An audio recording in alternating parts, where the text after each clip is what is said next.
Ayo, mas-mas dan mbak-mbak semuanya yang masih berada di Jawa, ya. Dulu saya tuh nggak ngerti sejarah bagaimana masuknya Islam ke Nusantara.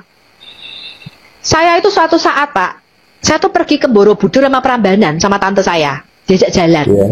Walaupun saya ini orang Jawa, tapi jarang sekali. Saya cuma 2 kali kalau nggak salah pergi ke sana.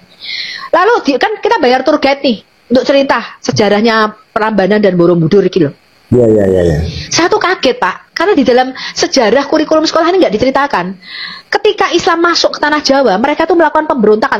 Zamannya Raden Patah ya, dia memberontak terhadap ayahnya, masih agama Hindu Buddha pada waktu itu. Lalu yang dikatakan Islam itu masuk lewat pengusaha pedagang-pedagang Gujarat dari India dengan cara damai, itu semua tuh bohong, Pak. Ternyata ketika Islam itu memberontak di tanah Jawa, Pak, mereka tuh mendesak orang-orang tuh ketika yang mereka tidak mau convert kepada Islam, orang-orang Hindu Buddha ini didesak, Pak. Mereka sebagian lari ke Tengger. Makanya di Tengger sekarang masih ada. Sebagian besar lari ke Bali, Pak. Jadi di Bali itu ada 2. Bali yang aslinya orang Bali dan ada Bali yang pendatang dari Jawa karena diusir pada waktu itu. Saya ketika mendengar cerita ini, saya tuh bilang sama tour guide-nya, loh, kok cerita kayak gini tuh aku nggak pernah denger di sekolahan ya? Apa ini bener nih? Aku kata, bener Bu, katanya gitu. Terus waktu itu belum ibu-ibu. Ya, bener. Dia bilang itu, ini cerita ini bener. Kok nggak pernah ceritakan daya itu? Kenapa? Karena kurikulum sekolah sejarah itu banyak yang dibohongi. Karenanya Islam masuk dengan damai. Empret. Enggak, Pak. Nenek moyang kita, nenek moyang Anda dan saya itu yang di tanah Jawa itu diislamkan, Pak, dengan cara pemaksaan. Kalau nggak mau, Pak, dibunuh waktu itu. Dan mereka tuh lari, Pak, sebagian besar ngungsinya ke Tengger. Ya, daerah Tengger yang mereka nggak mau convert ke Islam dan sebagian besar lari ke Bali. Ya. Itulah sebabnya, Pak. Itu sejarah itu. Tapi memang bisa besar itu, ha? Tapi memang bisa dibuktikan bahwa gini, rata-rata para penganut Siwa Buddha pada waktu di zaman Majapahit, Majapahit akhir ya, itu tempat pelarian mereka itu di lereng-lereng bukit ya, gunung-gunung yang gede. Contohnya ya seperti di Gunung Bromo, kemudian di lerengnya Gunung Semeru yang daerah Lumajang itu masih ada pura-pura yang sekarang masih lestari. Salah satu kampung itu yang mayoritas masih Hindu. Kemudian di dekatnya Alas Purwo sana Banyuwangi, terus kemudian di lerengnya Gunung Wilis di daerah Nganjuk sini Magetan, ini masih ada satu kampung itu yang masih benar-benar Hindunya masih mayoritas, walaupun cuma hanya beberapa puluh orang aja yang di situ. Itu ternyata memang nenek moyang mereka itu masih ini pelarian di zaman Majapahit akhir ketika diserang oleh kerajaan Demak, Kesultanan Demak pada waktu itu.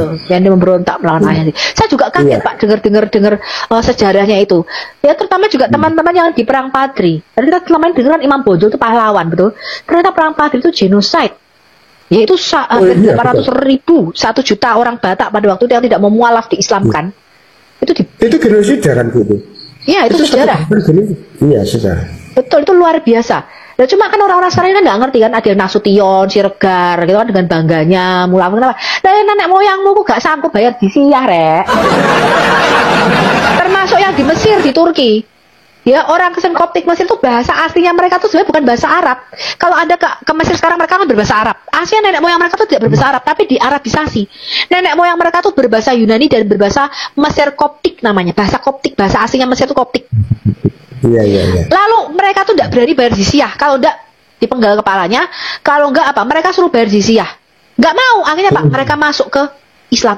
Itulah sekarang yang jadi turunan-turunannya itu. Sebenarnya nenek moyang kita tuh tidak Islam, Pak. Saya percaya. Iya. Itu loh, makanya Indonesia ini buka matamu. Nenek moyang kita bangsa Indonesia tuh bukan Islam. Islam tidak masuk dengan damai, teman-teman. Ya, satu-satunya kalau ada, kemarin saya baru ketemu Pak Bambang Nurseno baru datang.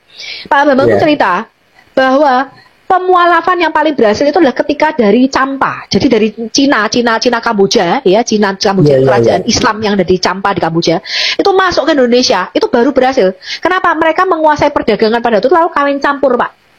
Dikawin campur ini. Iya. Nah itu baru mereka menguasai merajalela di tanah Jawa ini keislamannya. Sebelum itu tidak. Jadi yang berhasil mengislamkan Indonesia termasuk yang di daerah Jawa Tengah segala macam itu adalah orang-orang dari Champa. Ya, termasuk sunan-sunan itu kan semuanya turunan orang Cina semua itu, Pak.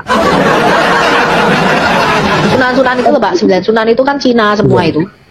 Berarti itu kalau sekarang baju muslim identik dengan baju koko itu kan sebetulnya tradisi-tradisi baju Cina itu kan, Bu? Iya, orang Cina memang yang mengislamkan Indonesia tuh orang Cina, Pak. Oh iya, pantesan bajunya orang-orang yang jemaat Yasin itu bajunya baju koko ya. Tuh, orang-orang Cina lah yang berhasil mengislamkan Nusantara ini. 9 sunan itu loh, Pak. Sunan-sunan itu semuanya orang Cina itu. Cina Campa, Cina Kamboja. Iya.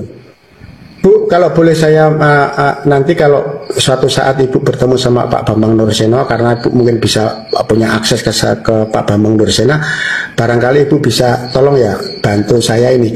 Ini saya pernah membaca suatu literasi itu begini, Bu. Tahun 1100 itu kalau nggak salah di Jawa ini di zamannya era Kerajaan Kadiri ya. Tetapi di Timur Tengah itu adalah Kekaisaran Ottoman. Nah, Kekaisaran Ottoman pada tahun-tahun itu pernah aja membaca sebuah narasi tentang literasi sejarah bahwa Kekaisaran Ottoman itu pernah mengutus suatu utusan datang ke Tanah Jawa untuk mengklaim bahwa ini adalah kekuasaan Ottoman. Itu bukti yang dipaksakan untuk menaklukkan orang-orang Nusantara ini. Dia menancapkan satu tugu di tengah-tengah Pulau Jawa ini. Dianggap ini suatu tugu yang memang ini adalah batas wilayah di dalam kekuasaan Kekaisaran Ottoman. Tetapi di kemudian hari tugu yang ditancapkan utusan dari Kekaisaran Ottoman ini dianggap utusan ini yang menjadi identik dengan tokoh yang namanya Syekh Subakir Numbali Tanah Jawa itu loh, Bu. Ini saya pernah membaca satu literasi sejarah. Yang dia membuat perjanjian dengan jin, betul? Nah itu kan penyelewengan dari akhir bukti sejarah didongengkan toh. Ya saya pikir soalnya orang Jawa sekarang ini sampai masuk ke dalam tradisi kendurenan itu kan mesti disebutkan Syekh Subakir sing numbali Tanah Jawa kan seperti itu. Kalau saya pikir kalau saya runutkan dari tahun-tahun sejarah itu dengan apa yang pernah saya baca literasi sejarah itu kok kayaknya memang saya merasa prihatin dengan pemahaman orang-orang Indonesia pada umumnya ini kok lebih suka dengan dongeng ya, Bu ya. Saya tuh kasihan karena memang ajaran Islam itu full dongeng ya. Banyak dongeng. Itu emang full dongeng. Soalnya kisah Nabi. Dulu tapi tidak sadar ya kalau dicekoi ajaran dongeng ini tidak sadar. Nggak sadar saya, Bu, jujur nggak sadar. Tapi begitu berkembangnya ya, artinya begini, ketika iman itu harus berkembang, bertumbuh. Ini kan artinya pemahaman saya ini kan tidak bertentangan dengan Alkitab kan. Memang Alkitab menuntut bahwa iman itu harus bertumbuh dan berbuah kan begitu. Sama yang saya alami seperti itu. Begitu saya mengetahui, saya dibukakan oleh Tuhan Yesus bahwa pemahaman-pemahamanmu yang seperti dulu itu ternyata seperti ini loh. Saya itu sampai melongo, bener terheran-heran, saya terbengong-bengong. Ya Tuhan, kenapa ya kok dulu sampai saya percaya bahwa yang pernah Ibu kemarin di live kan itu saya dengar Musa kok sampai punya guru namanya Nabi Khidir itu ketemu dari Alkitab pasal berapa itu? Saya itu kan sampai heran. Belum nanti kita mau bahas Pak Musa pernah menonjok mata malaikat nih Pak, sampai mata malaikat. Oh iya, saya pernah membaca itu.